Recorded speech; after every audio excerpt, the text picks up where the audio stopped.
Man, I'm hungry. Oh, wait, it's review time. Let's go, JTB Review. Hey there, guys. What's going on? It is John from JTB Metal 123 here.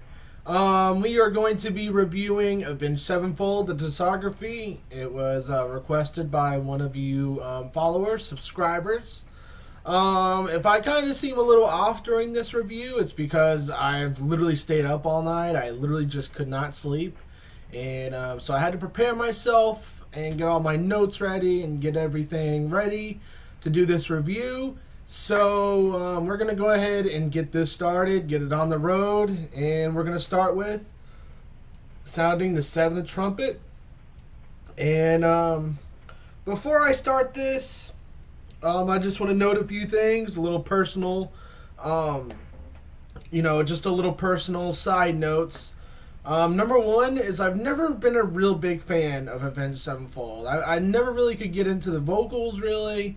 I just kind of thought they were, like, cheesy, So I never really got into them, but as I got older, as I matured, they get a lot of flack and they get a lot of hate, but you know what? We're going to give this a try, and I'm going to do the best I can without being biased or one-sided. And so we're going to go ahead and start this right now. We're going to start with some facts really quick. This was released June 10th, 2001. It's 52 minutes in length. Producer was Donald Cameron and Avenged Sevenfold. They each produced it. And the singles were Warmness of the Soul and Darkness Surrounding. Now, the one thing that I got to say about this is, this is actually really cool. There's not many solos, which is what Avenged Sevenfold later to be known for, is the dueling solos, but there's not a lot. It's mostly a lot of riffs is what it's known for.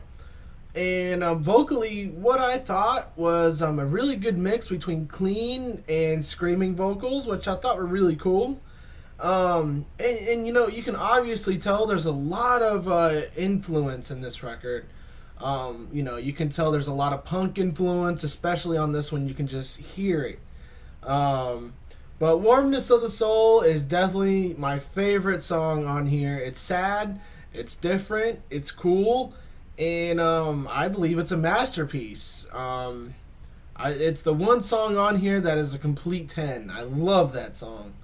As far as I'm concerned, it's a great debut record. I mean, it couldn't have been any better. As far as I'm concerned. But the thing is that Sinister Gates was barely on the record. He wasn't really in the band yet fully. He wasn't a full-time member, so it's very interesting to hear this one. But I kind of like the album cover. I kind of like the debut record. It's definitely it's a decent debut. And if I had to give it a rating, I'd give it an 8.5. It's a pretty good record for the most part. It's got everything you really want on it besides guitar solos really, but everything else it's got. As far as that goes, we're gonna go ahead and move on. There's not really much else I have to say about it. It's a pretty good debut, so we're gonna move on to their next one, Waking the Fallen, and I will see you guys at the next review. Peace out and see you guys later.